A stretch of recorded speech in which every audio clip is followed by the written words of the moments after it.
In his closing statement, Garvey's voice carried clear through the corridors and out to the street. I want no mercy, only justice, justice, justice. I would not betray my struggling race. If I did, I should be thrown into the nethermost parts of hell.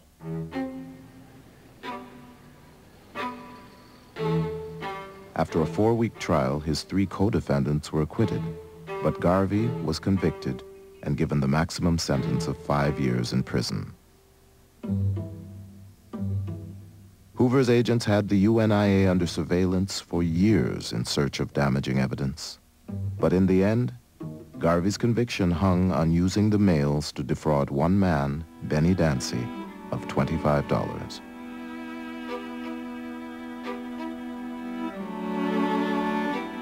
He took no advice. He did not heed advice. He felt that anything contrary to his view of things was an attempt to derail him or to deflect him from his goals. He had just an overweening confidence in his own ability in areas where he had no expertise, such as in the case of ships, in the case of trying a legal case, in his investment priorities. He just would not take advice. In February 1925, after nearly 2 years of appeals, Marcus Garvey was escorted to the Atlanta Federal Penitentiary as prisoner number 19359.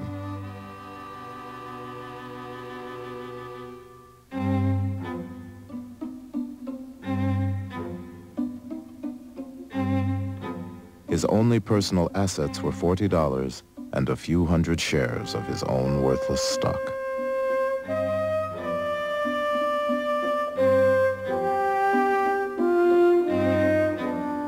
UNIA members believed their leader had been railroaded. To dampen their frustration, Garvey wrote a song. Let no trouble worry you. Keep cool, keep cool. Don't get hot like some folk do. Keep cool, keep cool. Garvey's personal secretary, Amy Jakes, had become his second wife in 1922. While he was in prison, she and Garvey's followers struggled to keep the movement alive and raised tens of thousands of dollars for Garvey's defense. There's one group in rural Louisiana that gave on average 5 cents. They actually gave $8, but when you actually counted the number of people involved, it actually amounted to something like 5 cents each. And it actually showed the level of loyalty that the little people had towards Garvey and the movement. People around the world began to send in petitions and letters and so on. There were literally millions of signatures that were appended to petitions that were taken to various government agencies in Washington, D.C. In South Africa, people would have Marcus Garvey Sundays and pray for Garvey and so on. If they put you in a flame, though you should not bear the blame. But the government had its own reasons for wanting to release Garvey. Keep cool. Garvey had very weak lungs, and he also suffered from heart disease. He suffered from bronchitis and a series of asthma attacks, was often put in the prison hospital.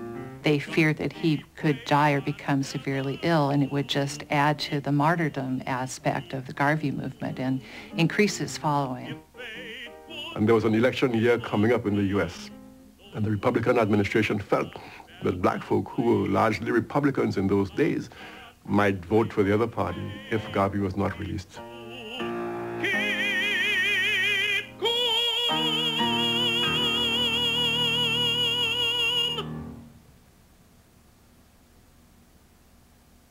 On November 18th, 1927, after serving 2 years and 9 months, Garvey was pardoned by President Calvin Coolidge. But he was ordered immediately deported. He was put on board the SS Saramacca, a ship owned by United Fruit, the same company on whose Costa Rican plantation he had worked as a young man.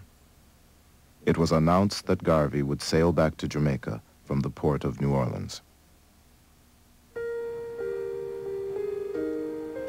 It was a Monday morning in November, a cold, drizzly, damp November New Orleans morning. It was more like a Mardi Gras day in New Orleans on that particular day. Going out to see Marcus Garvey on this ship. I imagine the conductors got tired of asking for fares, so some people rode for nothing. And the fare was only 7 cents. And they were just packed on top of each other on the streetcar going out to the riverfront. And everybody went out with their children, everybody just to get that glimpse of him as the ship would leave. And the people could stand on the levee and stand close to the river. And, you know, they were for miles around, so a lot of people. Mr. Garvey was not allowed to land. He had to stay on board ship. He did not put his foot on land.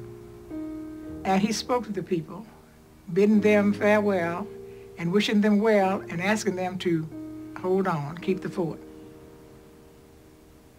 As the ship was moving out from the docks, the people on shore was singing the President General's hymn. One God, our firm endeavor, one aim most glorious spent, one destiny forever. God bless our President. We saw waving, we saw him do that with a handkerchief or something. But the people in general, they just was waving. Waving, waving, waving, and crying and waving, crying and waving.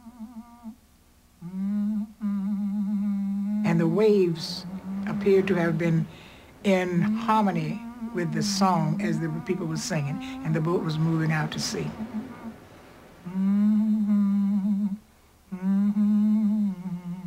They felt they was losing their father. Somebody so close to them. Or losing themselves. What are we gonna do?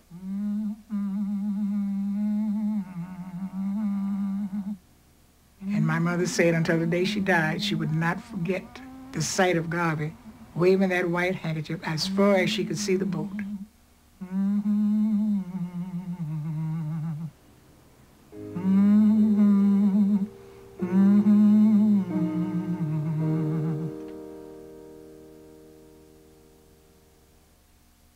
Back in Jamaica, Garvey received a hero's welcome.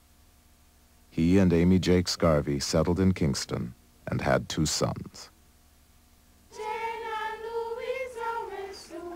He tried his hand at elective office, real estate, an amusement park, a collection agency, and a newspaper. But when an American court took title to his personal assets and all UNIA property from New York to Kingston, Garvey was forced to declare bankruptcy.